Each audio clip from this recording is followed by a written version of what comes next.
Hey gang, welcome back to the shop. Glad you can make it by to see what's happening in my little humble corner of this great planet.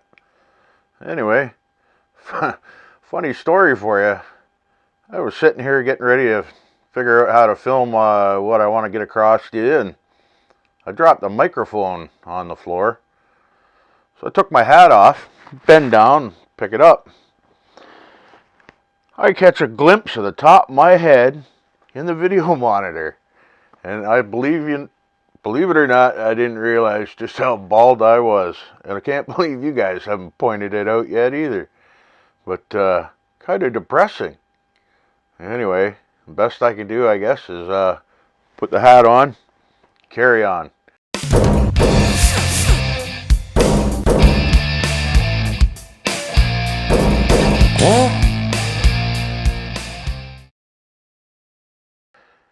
Another funny story. I was out here last night, and I was all set to film a video of what I've been going through and dealing with on the tractor here. And you ever get carried away? You just get into something, you're in the flow, you're working on something, you lose all track of time. Next thing you know, it's hours later have gone by and it seems like nothing. Well, that's what happened to me last night. I started filming, getting some footage of me cutting and grinding and welding, and before you know it, I was just so into the project that I lost track of the filming, and so I apologize for that. But anyway, here's our chance to redeem and bring you up to speed with what's been going on. So away we go.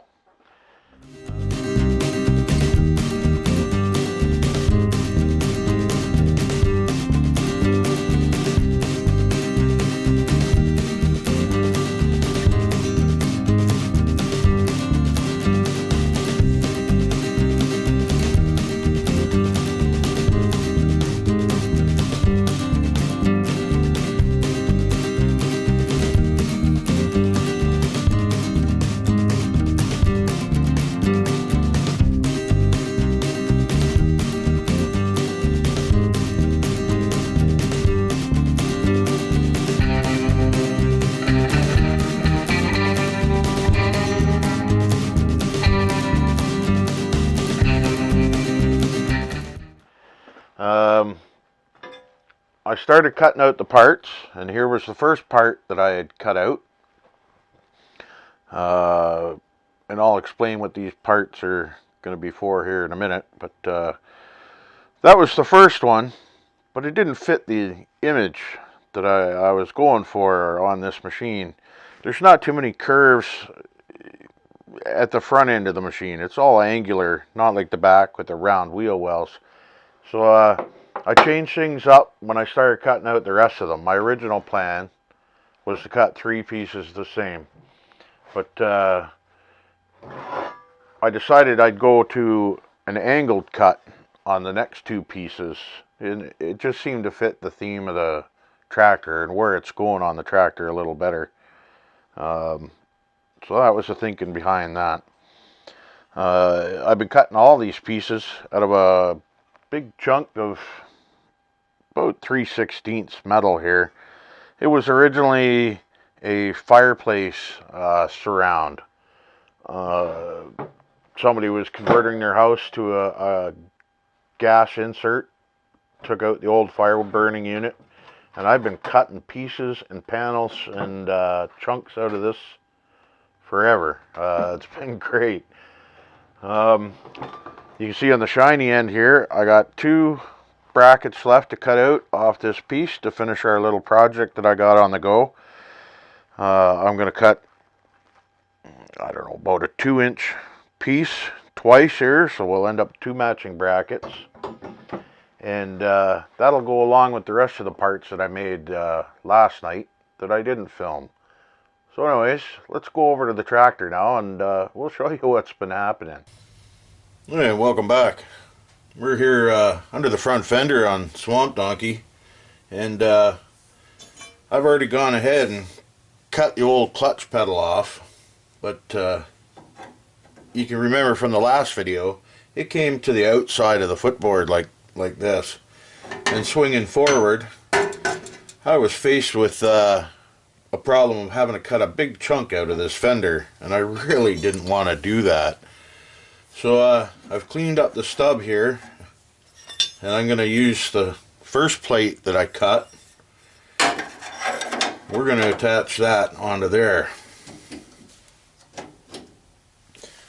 Now I'm going to have to cut a little notch out of the inside of the fender here, just to make room for our connecting rod.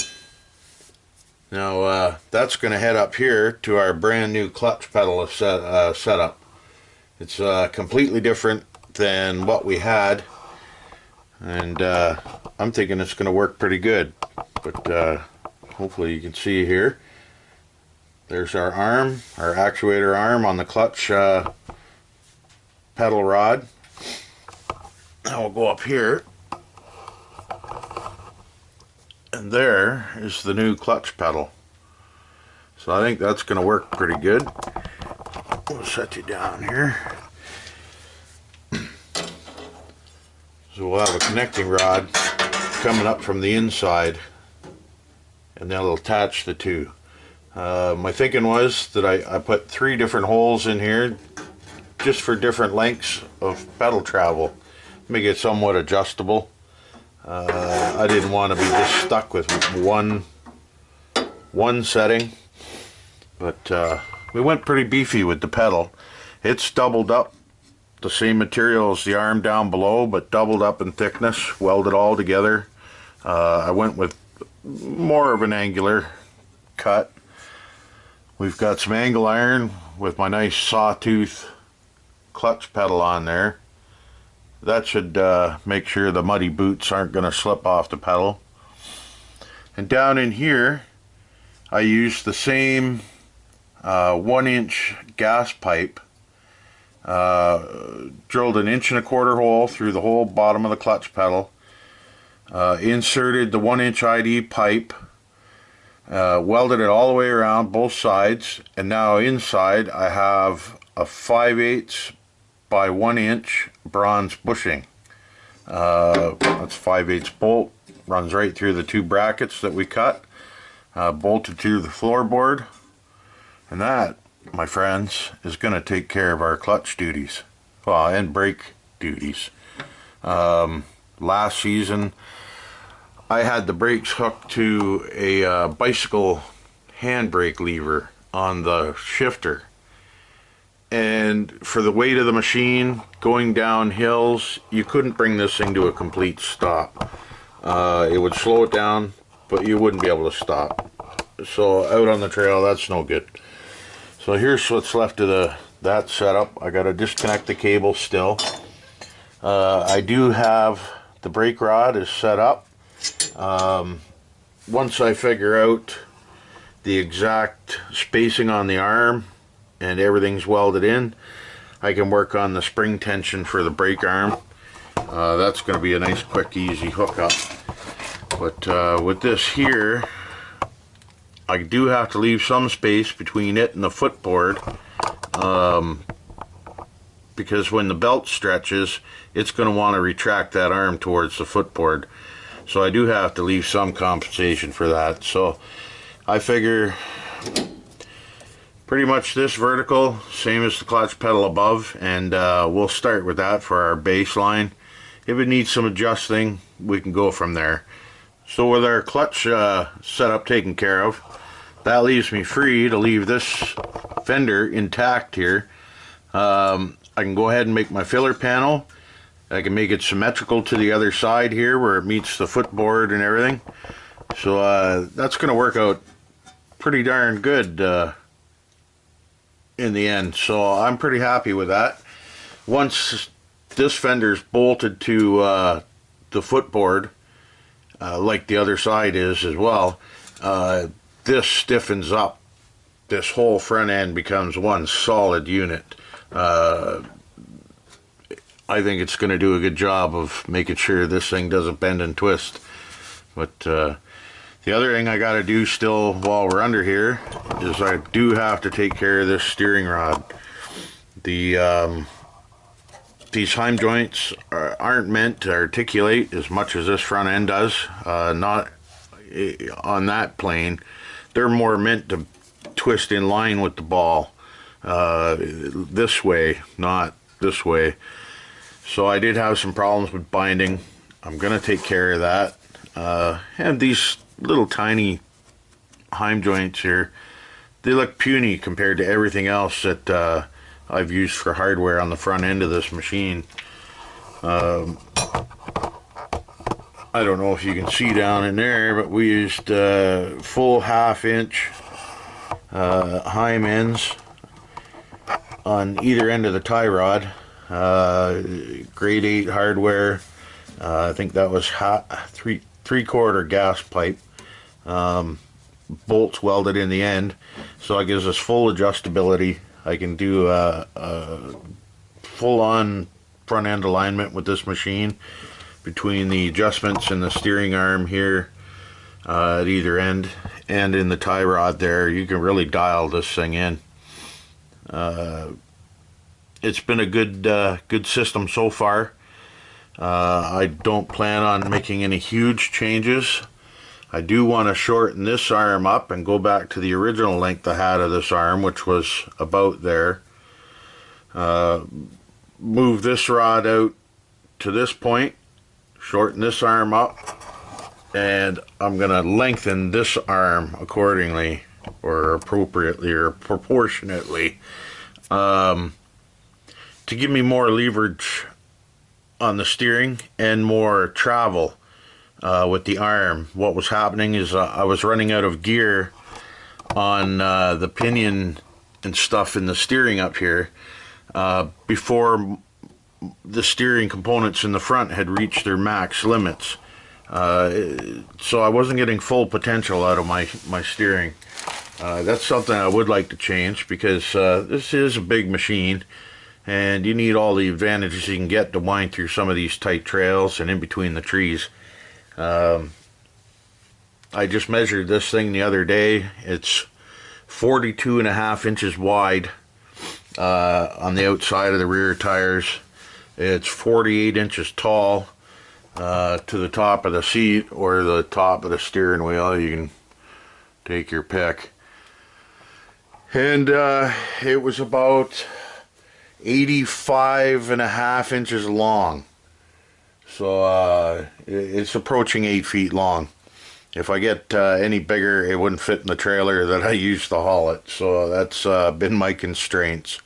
But that's our plan here so far. So once this is all tacked together, I got to pull the fender off, cut our notch out for the rod clearance to go up above, and make our plate here to finish bolting all this together. And that'll be about it for the front fenders. I'm more than pleased with how it's been turning out, and I've been more than pleased with the response it's been getting. It's been great. I'm glad you guys have been liking it. Yeah, we're gonna keep trucking away because spring is here. I've only got a couple days left of my plow contract for the season, so yeah, they don't own my soul after next Sunday. I get my soul back from the devil, but I'm looking forward to that. I'm hoping the weather is good for an early start to our outdoor season and our tractor season. The snow can finish melting away, get the water out, or most of it, and we can go have some fun.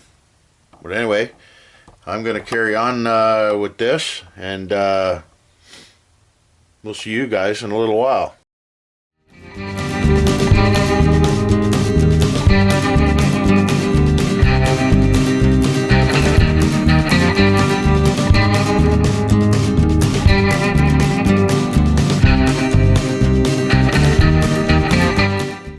And there we go, with the fender out of the way. I've got the arm tacked on there. We got a lot better view of what we're dealing with here. So I've got a couple bits and pieces that I've collected that I think will work out for making our rod in between the two arms there. This first one here, that's going to go from the bottom up, and then we'll have to mark it out for our length here, and I've got one, had one, there we go. I'm going to say the middle hole to get us started here. Like I say, we can always make another rod after. I'm just going to mark this in a couple different places here. Get a length.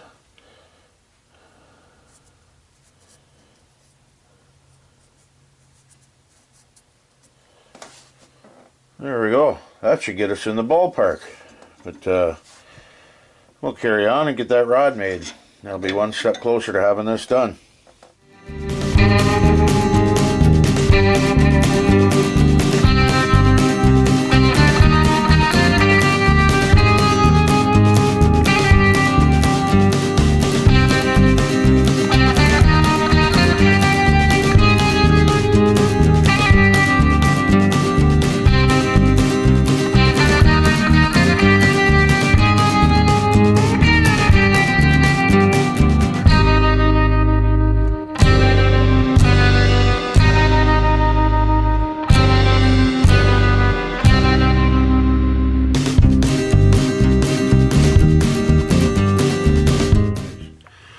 We got our rod made up to the right length there, all put into place.